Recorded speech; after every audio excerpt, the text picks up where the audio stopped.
Hey everybody. I probably should write these before I actually do them, but then it would look weird, be me reading, and I don't know, it seems strange. The thing I want to talk about today is the Occupy movement, and the basis of the Occupy movement is nonviolence, which is the way Gandhi's movement was. And Gandhi had a very famous statement about nonviolent revolution. He said, what did he say? First they ignore you, then they laugh at you, then you win. And that's why when people are down on the movement or sort of don't get behind it, it's gone very far in two months' time. People don't realize that it has grown. So first they ignore you. That's what the news did. In the first month or so, they were ignored. But it took very little time to get attention. So they passed that. Then they laugh at you. And you're getting a lot of that from the news reporters saying what's going on and why. I get it from just regular blue-collar people. When I show enthusiasm for Occupy Wall Street, I get just really heavy belly laughs from people who we're fighting for.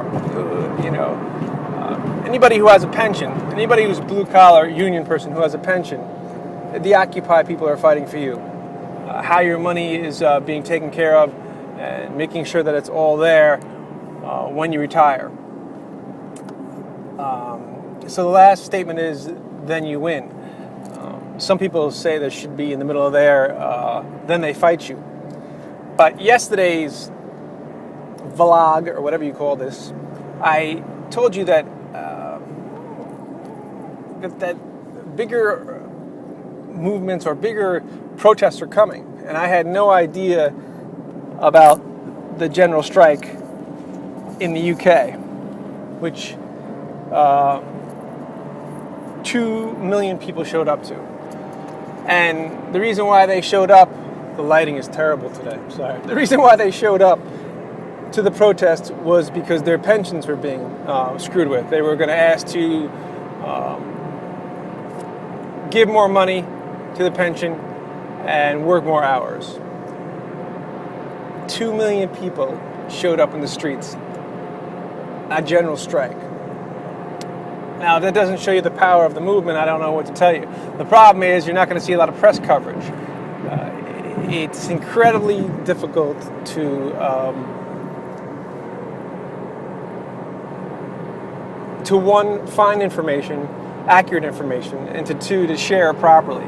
Everybody has their causes. I'm very aware that today is World AIDS Day, but I'm saying all these causes have to come together. We all sort of have to hold hands, and that's what I think Occupy Wall Street is about. They picked a particular term, but maybe the term or maybe the slogan will evolve. But make no mistake, and the thing is I want to say is the people who belly laugh is it just kind of motivates me from within because they're laughing at me, and I'm like, I'm fighting for you. I'm fighting for your rights. That's why I always find it strange when you talk to someone who you just know they don't seem to get it. It's like if you talk to a gay Republican and they're very staunch Republicans, you're like, yeah, I'm fighting for you. I'm fighting for your rights. I want you to be able to have marriage and equal rights across the board. I'm fighting for you. So you can laugh at me all you want, but I'm not going to stop fighting for you. And that's the way I feel when people laugh. The biggest problem we have is getting America to be as motivated as the UK. And like I said, I didn't know, you see these amazing protests in Egypt and these other countries where these people are literally putting their lives on the line, not only when they're in the streets, but they could be followed home, and these governments completely, have no organization. It's just full of corruption. So your life is literally every day, in their hands. And and I wish I knew the title of this law that was just passed. I don't have the right the defense of military something.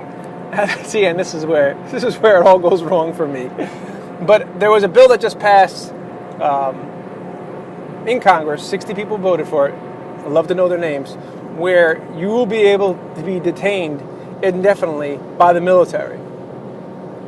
Yep. So literally, we have become a police state.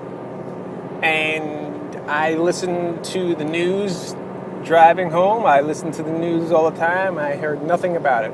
And this goes. The only news organization that I've heard mention of it was Huffington Post. So I'm going to find that article and I'll post it to you. But the problem is nobody really cares about any of this stuff until